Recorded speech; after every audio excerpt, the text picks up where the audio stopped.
입니다.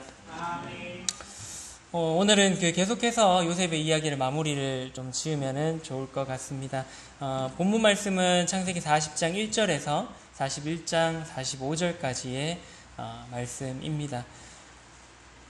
요셉이 이제 보디발의 감옥에까지 갇히게 되었고요. 이제 지난번에 마지막으로 살펴봤던 부분들은 이제 감옥에서도 하나님께서 요셉과 함께 하셔서 이제 그 간수장이 요셉에게 모든 재반 업무들을 맡기는, 비록 감옥에 있는 신세가 되었지만은 요셉의 삶은 여전히 형통한 삶을 살아갔다라는 부분까지 저희들이 살펴보았습니다.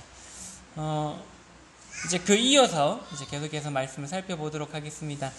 창세기 40장 1절에서 3절, 이제 40장이 시작되게 되면은 이제 사건의 이제 변화가 이제 생기게 되는데요. 40장 1절에서 3절까지 읽어드리겠습니다.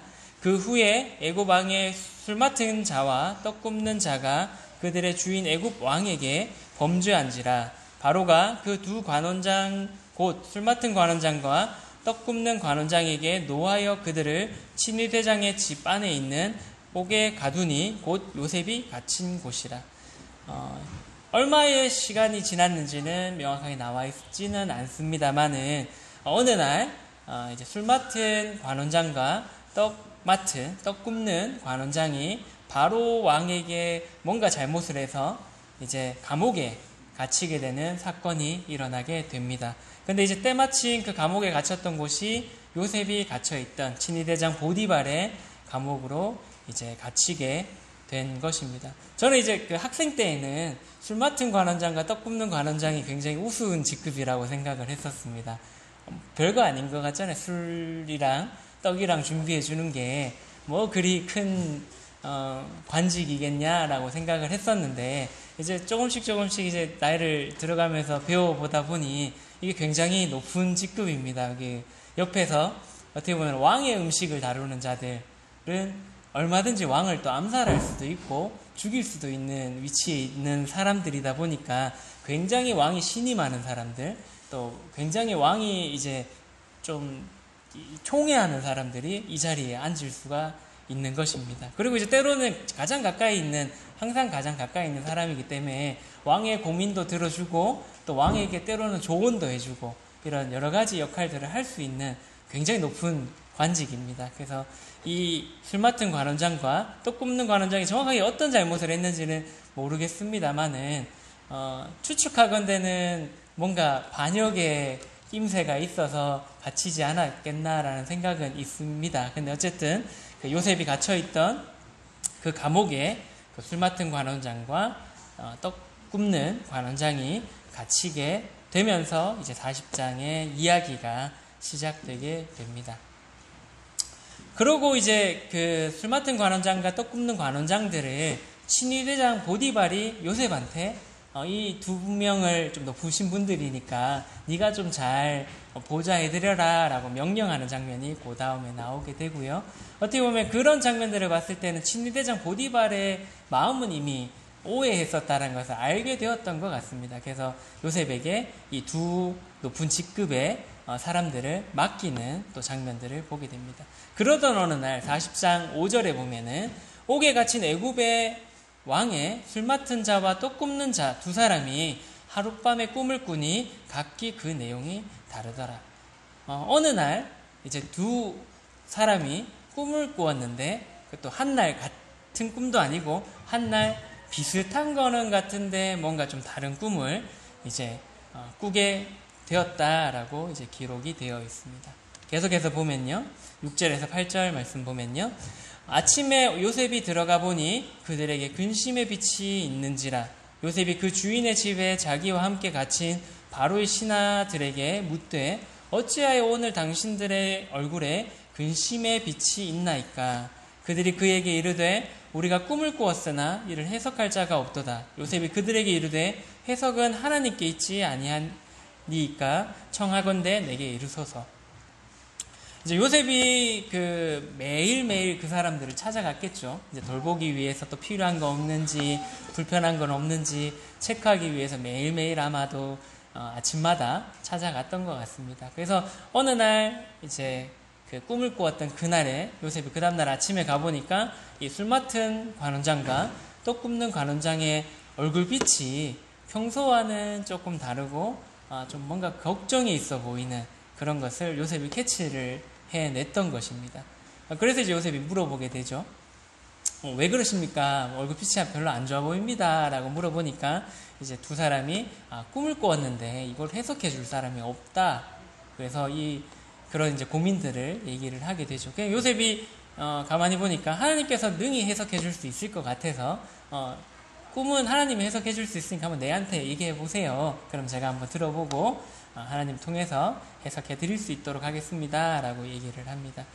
여기서도 이제 요셉의 성실함과 또 이제 충실함을 볼 수 있는데요. 보통 같으면은 우리가 매주 이렇게 성도님들 만납니다만은 이분이 근심이 있는지 없는지 우리가 잘 캐치해내지 못합니다. 그런데 이제 좀 그 사람에게 관심이 있고 또 평소에 그 사람에게 좀 애정이 있으면 조금 표정이 안 좋으면 어떤 걱정이 있나? 라고 이제 물어보게 되지요. 요셉도 아마도 이 두 사람에게 비록 의무감을 가지고 시킨 일을 하고 있는 것일지도 모르겠습니다만은 어쨌든 관심을 가지고 자기가 맡았던 그 일들에 최선을 다했던 그런 모습이지 않겠나 생각을 합니다. 그래서 그 근심빛을 캐치해내서 이제 요셉이 그 꿈을 듣고 해석해 주게 됩니다. 이제 그 술 맡은 관원장이 요셉에게 먼저 꿈을 얘기를 하게 됩니다. 9절에서 11절까지의 내용인데요. 내가 꿈에 보니 내 앞에 포도나무가 있는데 그 나무에 새 가지가 있고 싹이 나서 꽃이 피고 포도송이가 익었고 내 손에 바로의 잔이 있기로 내가 포도를 따서 그 즙을 바로의 잔에 짜서 그 잔을 바로의 손에 들였노라라는 이제 이런 꿈을 꾸게 되었던 것입니다. 술 맡은 관원장이 꿈에 포도나무가 딱 보였는데 그 포도나무에는 세 가지의 싹이 나서 꽃이 피고 이제 포도송이가 익었던 것입니다. 근데 때마침 그 꿈에 자기의 손에 바로의 그 술잔이 있었던 거죠. 그래서 그 포도를 따서 즙을 내서 이제 바로에게 드리는 그런 꿈을 꾸게 되었습니다. 그래서 이제 요셉이 그 꿈을 듣고 해석을 해주게 됩니다. 이 포도나무의 세 가지는 3일을 이제 뜻한다. 그리고 그 포도나무에서 익었던 그 포도송이에서 즙을 짜서 바로에게 드렸다라는 것은 네가 이제 곧 바로의 3일 뒤에 바로의 그 관직에 복직하게 될 거다라고 이제 그 꿈을 해석해 주게 되었습니다. 그러고 난 뒤에 이제 요셉이 이어서 내가 여기에 갇힌 게 참 억울하다. 내 신세가 참 그런데 나의 이 억울함을 네가 복직하게 되면 바로한테 좀 얘기해 줘가지고 내가 여기서 좀 나갈 수 있도록 좀 도와주세요 라고 이제 부탁도 더불어서 이제 하게 됩니다.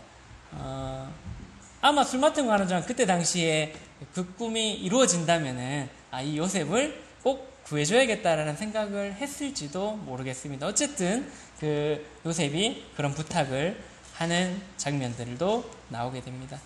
그 꿈의 해석이 좋은 걸 보니까 또 꿈는 관원장도 이제 기대를 하고 이 술 맡은 관원장의 꿈도 복직하는 꿈이니까 나의 꿈도 좋겠지라고 생각하면서 이제 그 자신의 꿈을 요셉에게 동일하게 얘기해 주게 됩니다. 술 맡은 관원장의 꿈은 이러해 있는데요. 16절에서 17절 말씀 보시면 나도 꿈에 보니 흰떡 세 광주리가 내 머리에 있고 맨 윗광주리에 바로를 위하여 만든 각종 구운 음식들이 있는데 새들이 내 머리에 광주리에서 그것을 먹더라라는 이제 꿈을 얘기해 주게 됩니다. 이제 그 꿈을 들은 요셉이 그 꿈을 이제 해석해 주게 되는데요. 이 새 광주리는 앞에서 봤던 세 가지 포도나무의 세 가지와 똑같은 3일을 뜻하는 것이고 이 바로가 위에 만든 그 각종 구운 음식이 있던 그 바구니에서 새들이 그 음식들을 먹은 것은 나중에 네가 나무에 달려서 3일 뒤에 새들에게 네 고기가 뜯기게 될 거다라는 이제 뜻이다라고 이제 해석을 해주게 됩니다. 실질적으로 3일이 지난 뒤에 바로의 생일이었고요. 바로의 생일에 신하들을 불러 모아서 잔치를 베풀 때에 아마 제비뽑기를 했던 것 같습니다. 둘 중에 누구를 복직시킬까 했을 때에 술 맡은 관원장은 복직되고 그 다음에 떡 굽는 관원장은 이제 그 요셉이 꿈을 해석해준 그대로 나무에 달려서 죽게 되는 그런 신세가 되었습니다. 그래서 요셉이 그 꿈을 해석해준 대로 그 꿈들이 이루어지게 되었던 것입니다. 그런데 이제 그 시간이 지나고 복직은 되었지만은 창세기 40장 23절에 보면은 술마통 관원장이 요셉을 기억하지 못하고 그를 잊었더라 라고 이제 나와 있습니다. 아마 이제 요셉은 감옥에 갇힌 신세였지만은 이 소식들을 어떤 경로든 통해서 들었을 겁니다.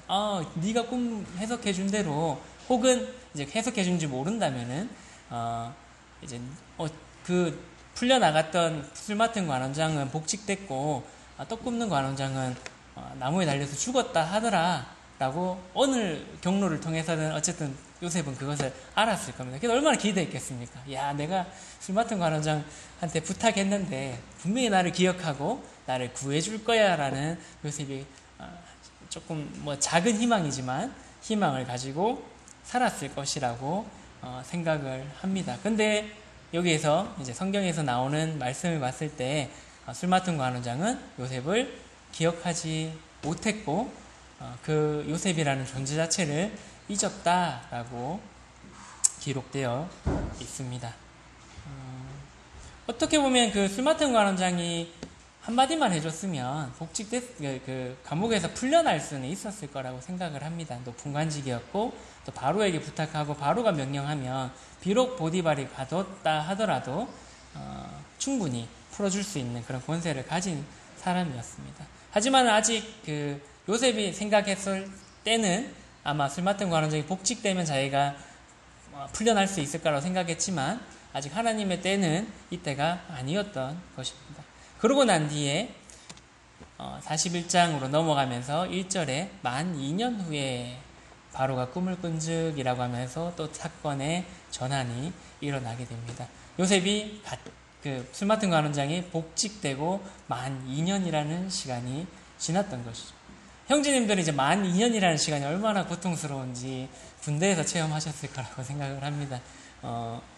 이게 뭔가 자유롭지 못한 어디엔가 구속되어서 2년을 살아간다라는 것, 내 마음대로 그 2년을 행동하지 못한다는 것이 얼마나 시간이 안 가고 또 고통스러운 것은 이제 형제님들은 군대를 계시면서 아마 느껴보셨을 거라고 생각을 합니다.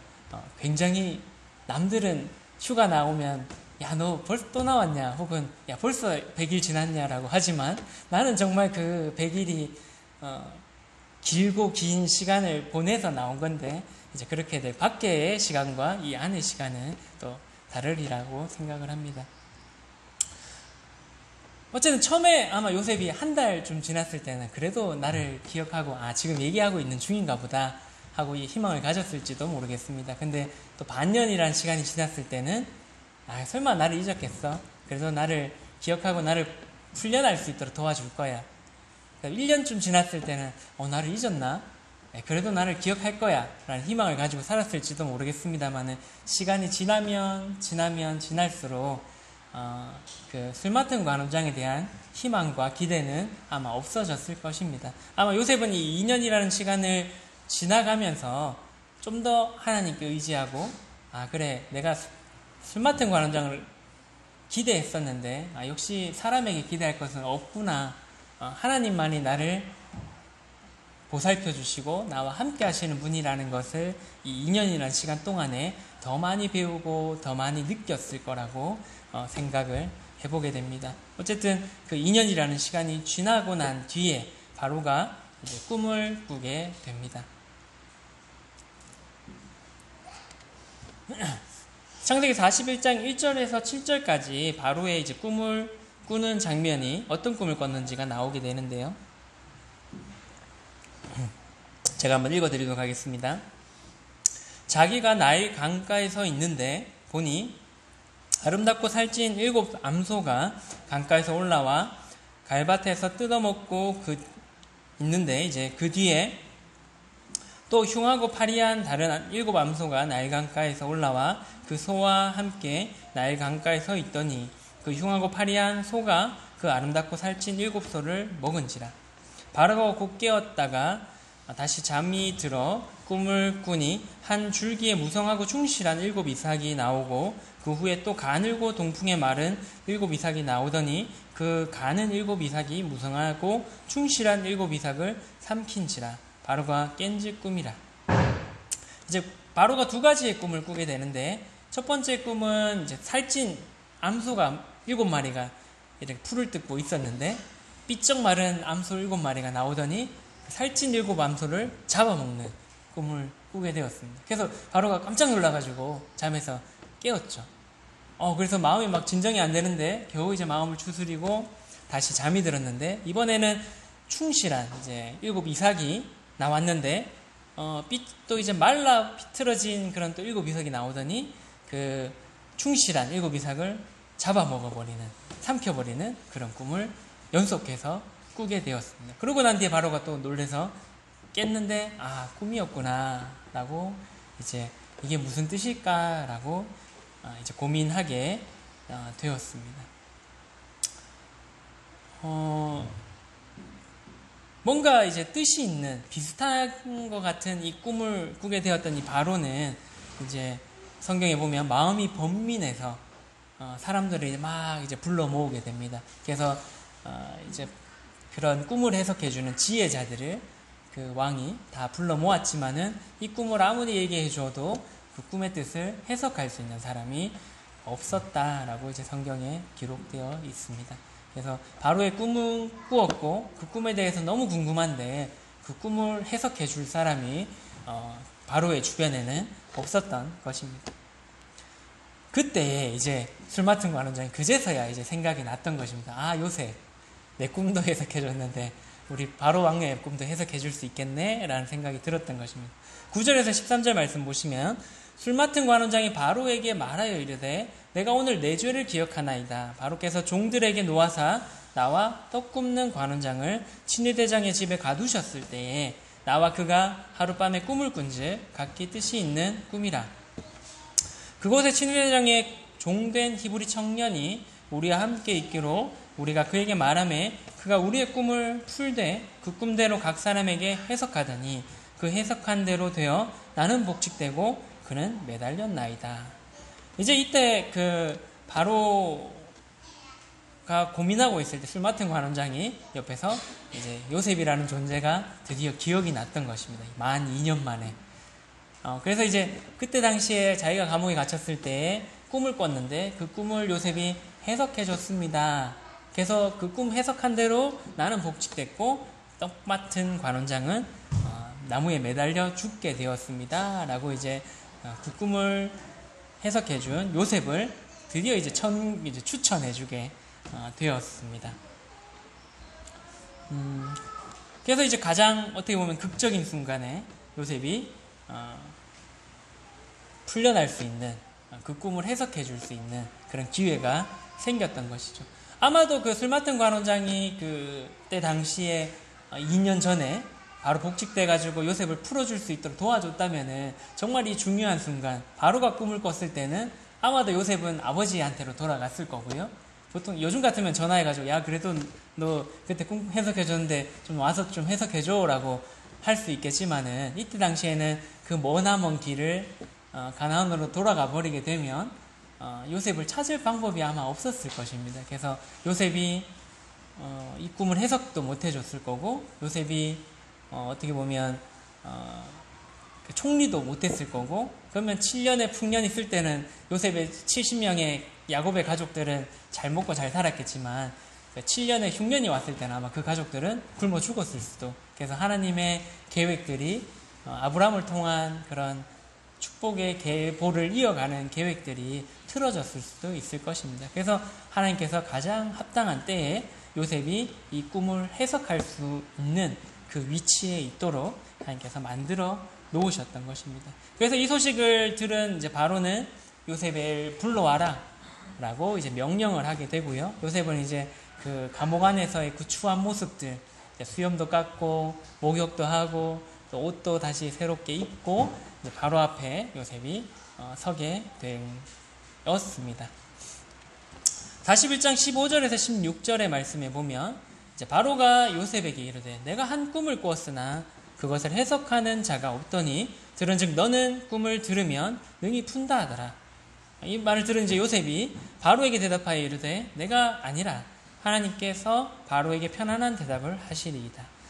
이제 바로가 요셉을 불렀는데 네가 이 꿈을 해석 잘한다라고 내가 소문 듣고 널 불렀어 라고 이제 요셉에게 얘기하니까 요셉이 아닙니다 라고 대답을 하죠.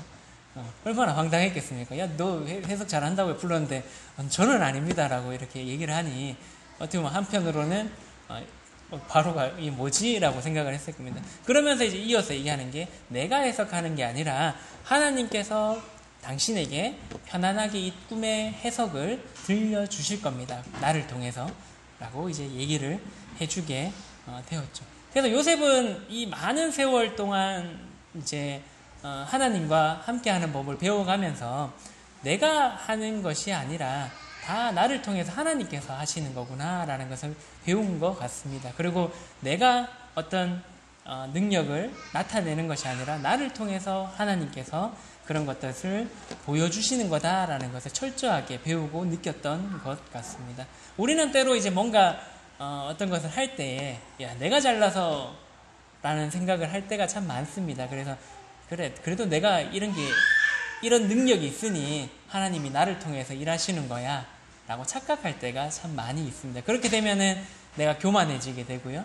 하나님보다 내가 더 위에 서게 될 때가 있는 것 같습니다. 하지만은 요셉은 그런 것들이 철저하게 무너지고 깨지고 배우면서 내가 능력이 있는 게 아니라 나를 통해서 하나님의 능력을 나타내신다라는 것을 분명하게 알았던 것 같습니다. 우리에게도 동일하게 내가 능력이 있어서 나를 사용하시는 게 아니라 능력 많으신 하나님께서 비록 나는 초라하고 볼품없을지라도 나를 통해서 하나님의 능력을 나타내신다는 것을 우리가 기억해야 될 것 같습니다.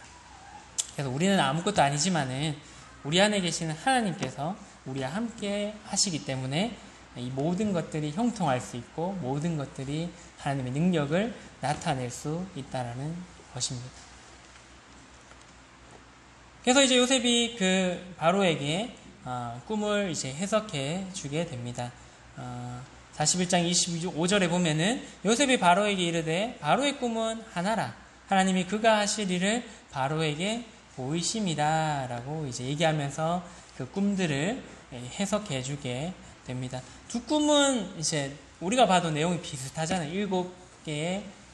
7마리의 암소, 또 7개의 이삭, 그 다음에 또 마른 암소 7마리, 또 삐쩍 그 볼품 없는 그런 이삭들 또 7개, 이렇게 또 비슷한 내용이라고 우리도 이제 추측해 볼 수가 있게 됩니다. 그래서 그 꿈을 이제 해석해 주게 되는데요. 두 꿈은 똑같은 꿈이고 그 두 꿈이 연속해서 바로의 꿈에 보였다라는 것은 이 꿈을 하나님께서 속히 이루실 것이다 라고 이제 그 뒤에 요셉이 얘기를 해주게 되는데요. 그래서 하나님께서 중요한 일을 바로에게 미리 알려주셔서 그것을 대비할 수 있도록 하기 위함입니다 라고 하면서 그 꿈의 해석을 해주게 됩니다. 7년의 이제 그 살찐 암소와 충실한 이삭은 7년의 풍년을 뜻하는 거고, 그 뒤에 나온 그 삐쩍 마른 암소 7마리와 또 말라 비틀어진 그 이삭 7개는 이제 7년의 흉년을 뜻한다. 그래서 이제 그것만 해석해줘도 어떻게 보면 바로가 이야 너 꿈 잘 해석하네 라고 얘기할 건데, 이제 요셉은 거기서 그치지 않고 그 7년의 풍년과 7년의 흉년이 있을 것인데 뒤에 있을 7년의 흉년은 앞에 7년의 풍년을 잊어버릴 만큼 극심한 흉년이 있을 거다. 세상의 모든 사람들은 멸망할 정도의 큰 흉년일 것입니다. 그렇기 때문에 그 훌륭한 그런 감독관들을 세워서 7년의 풍년이 있을 때 조금씩 5분의 1을 거둬들여서 조금씩 비축해둬서 나중에 7년의 흉년을 대비해야 됩니다 라고 이제 그런 조언까지 요셉이 해주게 됩니다. 그래서 이제 그 얘기들을 들은 바로와 그의 신하들은 와, 이 꿈의 해석뿐만 아니라 그 뒤에 어떻게 해야 될 것까지에 대한 이야기까지 해주니까 이 요셉이 참 지혜로운 사람이구나. 그리고 하나님께서 함께하는 사람이구나라는 것을 느끼게 된 것입니다. 41장 37절에서 41절의 말씀 보면요. 바로와 그의 모든 신하가 이 일을 좋게 여긴지라. 바로가 그의 신하들에게 이르되 이와 같이 하나님의 영에 감동된 사람을 우리가 어찌 찾을 수 있으리요 하고 요셉에게 이르되 하나님이 이 모든 것을 내게 보이셨으니 너와 같이 명철하고 지혜 있는 자가 없도다. 너는 내 집을 다스리라. 내 백성이 다 내 명령에 복종하리니 내가 너보다 높은 것은 내 왕자뿐이니라. 바로가 또 요셉에게 이르되 내가 너를 애굽의 온 땅의 총리가 되게 하노라 하고. 이제 그 꿈을 들었던 바로와 그의 신하들이 굉장히 요셉을 좋게 본 것입니다.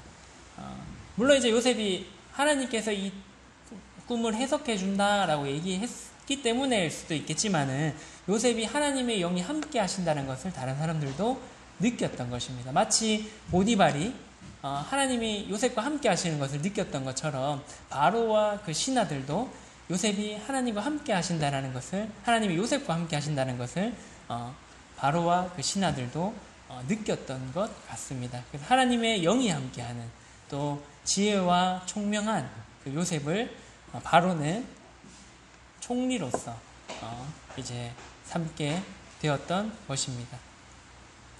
파격적인 인사죠. 어떻게 보면 지금 요즘 같을 때 저기 어디 교도소에 있는 사람을 문재인 대통령이 불러가지고 야, 얘가 좀 지혜가 있고 똑똑하다 한들 너 국무총리 해라 라고 하면은 야당과 여당에서 난리 나겠죠. 이 사람을 어떻게, 죄인을 저를 또 어떻게 보면 강간죄 지은 죄수잖아요. 요즘에 그 전자팔찌 차고 다녀야 될 요셉한테 이제 총리가 되라 라고 한다라는 것은 굉장히 파격적인 인사를 했던 것입니다. 그런데 하나님과 함께 하심을 모두가 느꼈기 때문에 그것들을 충분히 신하들과 바로가 수용할 수 있었던 것이죠. 그래서 17세의 나이에 형들 때문에 억울하게 종으로 팔려갔던 요셉이 그리고 이제 그 종으로서 조금 살만해졌을 때에 또 주인의 아내의 그 모함으로 감옥에 갇혔던 그 요셉이 13년 만에 30세가 되었던 그 나이에 이제 애굽이라는 그 나라, 그 당시에 가장 강대했던 강대국의 넘버 2가 된 거죠. 총리가 되었던 것입니다.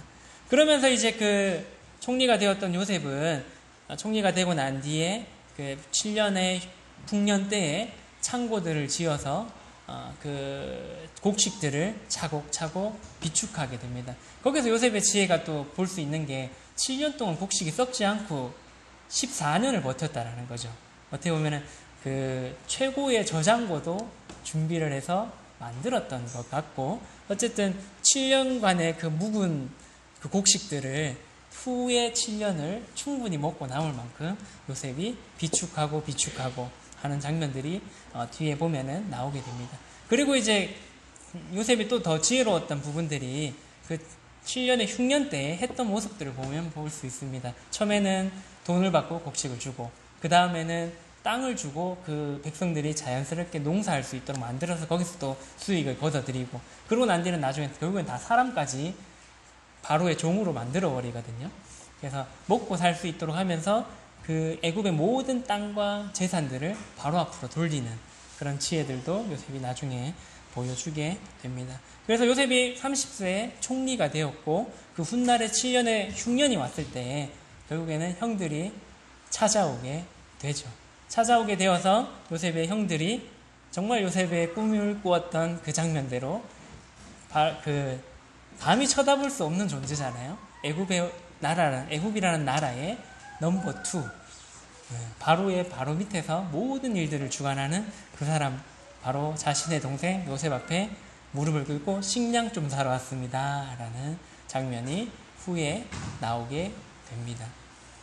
그러고 난 뒤에 이제 흉년 그 형들을 이제 확인을 하고 아버지를 다시 애굽 땅에 모시고 왔을 때에 아버지도 그 요셉 앞에 꿈처럼, 어머니도 그 요셉의 꿈처럼 그 모든 꿈들이 이루어지는 장면을 우리가 뒤에 창세기의 마지막 장들을 살펴보며 우리가 확인을 할 수가 있습니다. 우리는 하나님 안에서 이런 선한 꿈들을 요셉처럼 꿀 때가 있습니다. 그리고 그 꿈들이 바로 이루어지지 않으면 우리는 굉장히 조급해하고 조급한 그런 마음들을 가지고 또 불안해하기도 합니다.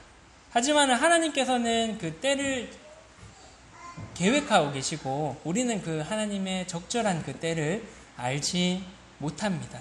그래서 하나님께서는 가장 좋은 때에 가장 좋은 것을 우리에게 주시는 분이십니다. 때로는 우리가 그 꿈이 이루어지는 순간을 혹은 보지 못할 수도 있습니다. 우리에게 보여주신 이 꿈이 나의 다음 세대 혹은 그 다음 세대에 이루어질 수도 있다라는 것입니다. 세계에 많은 선교사들이 있는데요.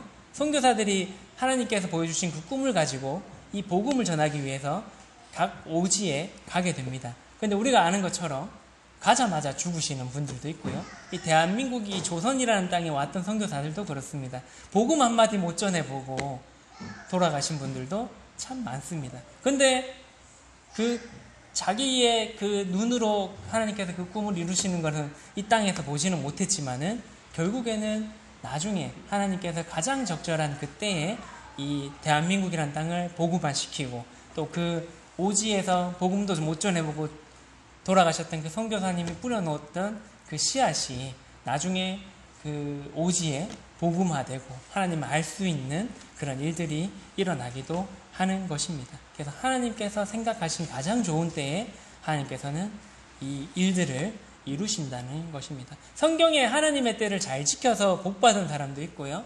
하나님의 때를 기다리지 못해서 좋지 않은 길로 간 사람도 있는데 잠깐 소개해드리도록 하겠습니다. 첫 번째는 다윗입니다. 우리가 잘 아는 장면인데요. 사무엘상 24장 3절에서 4절 사울이 뒤를 보러 들어가니라. 사울이 용변을 보려고 굴에 이제 들어갔습니다. 다윗을 쫓으러 찾아서 추격하던 중에. 근데 이제 그 들어갔던 굴이 다윗과 그의 사람들이 그 굴 깊은 곳에 있더니 다윗의 사람들이 이르되 보소서 여호와께서 당신에게 이르시기를 내가 원수를 내 손에 넘기리니 내 생각에 좋은 대로 그에게 행하라 하시더니 이것이 그 날이니이다 하니 다윗이 일어나서 사울의 겉옷자락을 가만히 베니라. 사울이 다윗을 막 추격하다가 용변이 좀 급해가지고 또 왕인데 체면이 있으니까 그 앞에서 뭐 용변을 볼 수 없잖아요. 그래서 굴에 좀 깊은 곳에 굴에 혼자 들어가서 용변을 보고 있었는데 때마침 그 용변 보러 갔던 그 굴이 깊은 곳에 다윗이 숨어있던 굴이었던 것입니다. 다윗과 다윗의 군사들이 숨어있던 곳에 사울이 용변 보러 간 것입니다. 얼마나 절호의 찬스입니까? 나를 추격하고 있는 이 사울만 죽이면 다윗을 따르는 자들이 얼마나 많았습니까? 왕만 없으면 다윗이 그 순간 바로 왕이 될 수 있는 그런 절호의 찬스. 그래서 주변에 있던 그 신하들도 딱 보니까 이건 하나님 주신 기회 같거든요. 그래서 사울 죽이면 당신이 이 전세가 완전 100% 180도 뒤바뀔 수 있는 상황입니다. 죽이십시오. 하나님 주신 절호의 찬스입니다. 라고 옆에 있던 신하들도 얘기를 해줍니다. 그런데 다윗은 조용히 옆에 가가지고 옷자락만 살짝 베고 죽이지 않았습니다. 그리고 이제 뒤에 보면은 그 옷자락 벤 것조차도 양심에 찔림이 되어서 내가 하나님의 기름 부은 자의 옷자락을 베었다라고 굉장히 이제 마음 아파하는 그런 장면들이 나오게 됩니다. 그래서 이제 사울이 나가고 난 뒤에 주인님 보십시오. 내가 당신을 죽이려고 하는 게 아니지 않습니까? 라고 하니까 이제 사울이 내가 잘못했다고 돌아가는 장면을 우리가 잘 알고 있습니다. 다윗이 이때 만약에 사울을 죽였다면 하나님께서 다윗을 통해서 그렇게까지 역사하시지는 않았을 거라고 생각을 합니다. 근데 다윗이 다윗의 우리가 시를 보면 알 수 있잖아요. 하나님께서 갚아주십시오. 하나님께서 다 해결해 주십시오. 라고 매달리는 장면들을 우리가 다윗의 시를 통해서 어려운 순간마다 지었던 그 시를 통해서 우리가 볼 수가 있습니다. 다윗의 마음을. 그래서 하나님께서 해결해 주실 거라고 다윗의 마음에는 있었던 것 같습니다. 그래서 사울을 죽이지 않고 이렇게 하나님의 때를 가만히 기다렸던 것을 우리가 볼 수가 있습니다. 그래서 하나님께서는 다윗을 통해서 영원한 왕국을 계획하셨고 결국에는 다윗에 대해서 이어지는 예수님까지 이어지는 그런 영원한 왕국을 건설을 하셨던 것입니다. 하나님의 때를 기다리지 못한 대표적인 사람 소개해드리도록 하겠습니다. 두 번째 장면은 블레셋과 정쟁하던 사울입니다. 이제 사울은 말씀 읽어드리도록 하겠습니다. 사울은 사무엘이 정한 기한대로 이레 동안을 기다렸으나 사무엘이 길갈로 오지 아니하매 백성이 사울에게서 흩어지는지라. 사울이 이르되 번제와 화목제물을 이리로 가져오라 하여 번제를 드렸더니 번제를 드리기를 마치자 사무엘이 온지라. 이 장면은 이제 블레셋 군사가 이스라엘을 침공하려고 이제 왔습니다. 그때 당시 군사가 병거가 3만이었고요. 그 다음에 마병이 6천. 군사들은 해변에 모래알처럼 많았다라고 성경에 기록되어 있습니다. 얼마나 다급한 상황입니까? 이스라엘의 군사들이 이만큼 많지 않았고 사울은 이제 선지자였던 사무엘이 오기를 기다리고 있는데 오지도 않고 완전 포위된 상황에서 사울의 마음이 굉장히 조급했습니다. 그런 와중에 사무엘은 오지 않는데 사울에게서 백성들이 흩어지기 시작한 겁니다. 흩어져가지고 불로 숨고 수풀에 숨고 또 은밀한 곳에 백성들이 막 숨기 시작하는 겁니다. 죽을 것 같아서. 사울이 이 상황을 보니까 얼마나 조급해졌습니까? 마음이 너무 급해진 거예요. 사무엘이 올 길을 기다릴 수가 없었던 겁니다. 사무엘이 길갈에 내일 모레까지 갈게 했는데 안 오고 있는 것이었죠. 그러니까 너무 조급해진 사울은 자신이 직접 하나님께서 그렇게 하지 말라고 했음에도 불구하고 번제를 드려버린 것입니다. 왕이 번제를 드렸던 거죠. 그런데 딱 드리고 나니까 사무엘이 왔던 겁니다. 그래서 이제 이런 일들로 인해서 어떻게 보면은 이 뒤에 이제 사무엘이 얘기하는 게 당신의 그 왕의 그런 계보들이 영원한 왕의 계보를 너를 통해서 이루기를 원하셨는데 네가 이렇게 했기 때문에 못한다라고 얘기를 하는 장면이 나옵니다. 그래서 사울은 결국에는 이 다윗에게 그 왕권을 넘겨주게 되는 이 장면이 계기가 되었던 것입니다. 사울의 다급함은 우리가 충분히 이해를 할 수 있습니다. 우리가 이 대한민국에 살고 있으면서 만약에 미국이라는 강대국이 우리를 침략하기 위해서 주변에 항공모함과 핵잠수함과 수많은 군사들이 주변 국가에 대기하고 있다면은 우리도 얼마나 불안하겠습니까? 그 마음은 충분히 이해할 수 있습니다. 그리고 사울이 했던 행동들, 사람을 보고 사람을 의식했던 것도 우리도 충분히 이해할 수 있습니다. 내 주변에 믿었던 사람들이 하나둘씩 떠나가는 겁니다.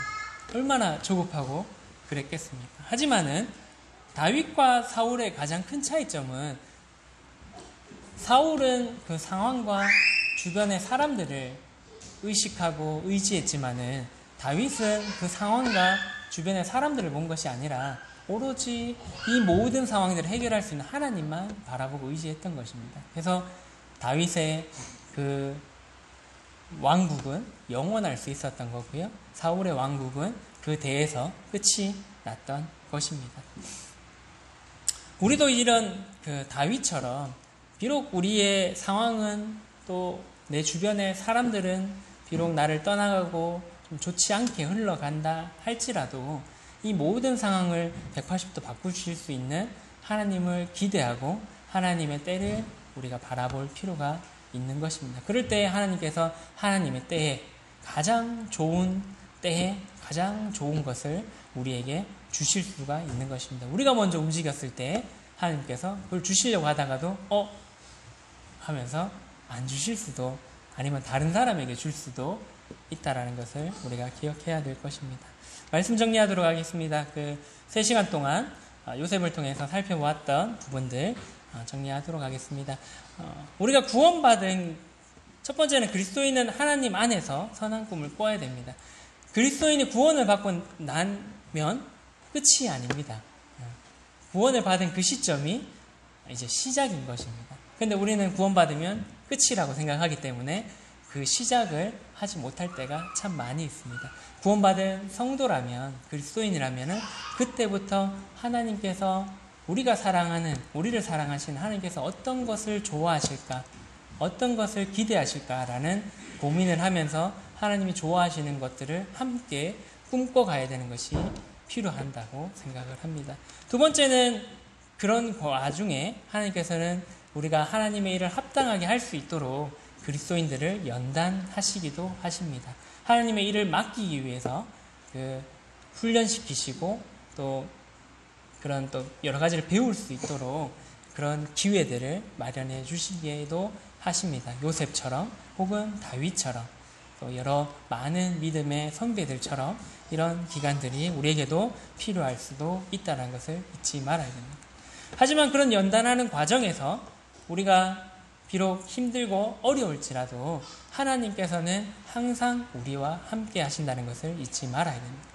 그래서 우리가 조금 어려운 상황에 처하게 만드실 수도 있지만은 하나님께서 우리를 버리신 것이 아니라 우리와 함께 하시면서 우리가 좀 더 하나님과 가까워질 수 있도록 그런 것들을 준비해 가시는 것이기 때문에 우리가 이런 연단의 과정에 있다 하더라도 혹은 우리가 꿈을 꾸는 그런 순간이다 하더라도 혹은 우리가 꿈을 이루었다 하더라도 우리와 하나님께서 우리와 함께 하신다는 것을 영원히 잊지 않아야 될 것 같습니다. 마지막으로는 우리는 하나님의 때를 신뢰하고 또 인내하면서 기다려야 됩니다. 우리는 항상 조급합니다. 또 경상도 사람들은 마음이 급합니다. 그래서 말보다 또 행동이 먼저 나올 때도 있고요. 또 행동보다 더 많은 것들이 먼저 갈 수도 있습니다. 하지만은 하나님께서 가장 좋은 때에 가장 좋은 것을 주신다는 것을 믿고 또 신뢰하면서 우리 인내로서 기다려야 될 필요도 있다라는 것입니다. 마지막으로 그 찬양 한 곡 들려드릴 건데 굉장히 짧은 찬양입니다. 그 유평교회 연평한 형제가 작사 작곡했는 곡인데요. 그 찬양 한 1분 23초, 한 30초 뭐 이 정도 되는 찬양이라서 한번 같이 들어보면은 좋을 것 같습니다. 제목은 기다립니다라는 찬양이고요. 가사는 뭐 그렇게 많지 않으니까 한번 가사 나오니까요. 살펴보시면서 들어보시면 좋을 것 같습니다.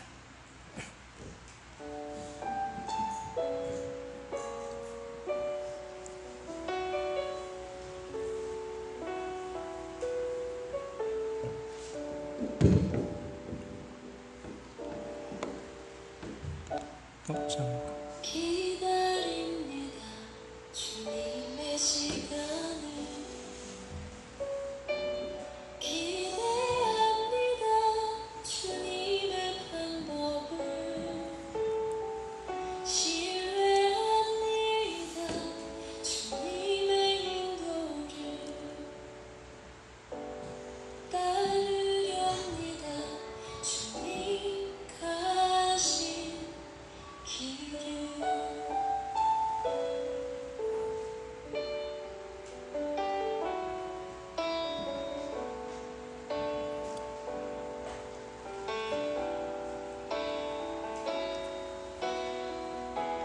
기다립니다. 주님의 시간을 기대합니다. 주님의 방법을 신뢰합니다. 주님의 인도를 따르렵니다. 주님 가신 길을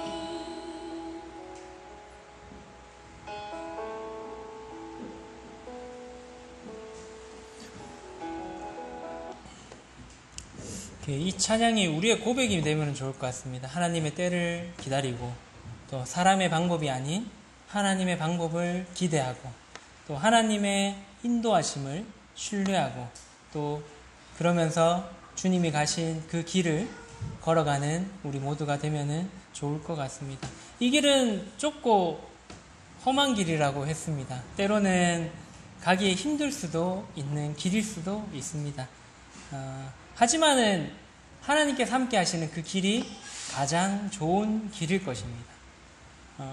요셉처럼 하나님만 바라보고 걸어간다면은 그 끝에서는 하나님께서 수고했다 야 칭찬해 주시지 않을까 생각을 합니다. 그리고 야 네가 여기까지 온다고 참 고생했다 라고 하면서 안아주시면서 또 위로해 주시지 않을까 그런 생각을 해보게 됩니다. 이 길을 혼자 가는 것보다는 둘이 가는 게 좋을 것 같고요. 또 둘이보다는 셋이, 또 셋보다는 여기 계신 모든 성도님들이 함께 가면은 좋을 것 같습니다. 그래서 혼자 가면 지치면 못 가잖아요. 그럼 또 옆에 지치면 또 일으켜서 같이 걸어가고, 또 둘이 지치면 또 셋이서 들어서 또 같이 걸어가고, 그런 게 하나님께서 바라시는 이 교회의 모습이고, 또 하나님께서 바라시는 그런 몸된 지체의 모습이 아닐까라고 생각을 해보게 됩니다. 그래서 우리가 함께 그 길을 기대하면서 또 걸어가는 모든 성도님들이 되시면 좋을 것 같습니다. 기도하고 마치도록 하겠습니다.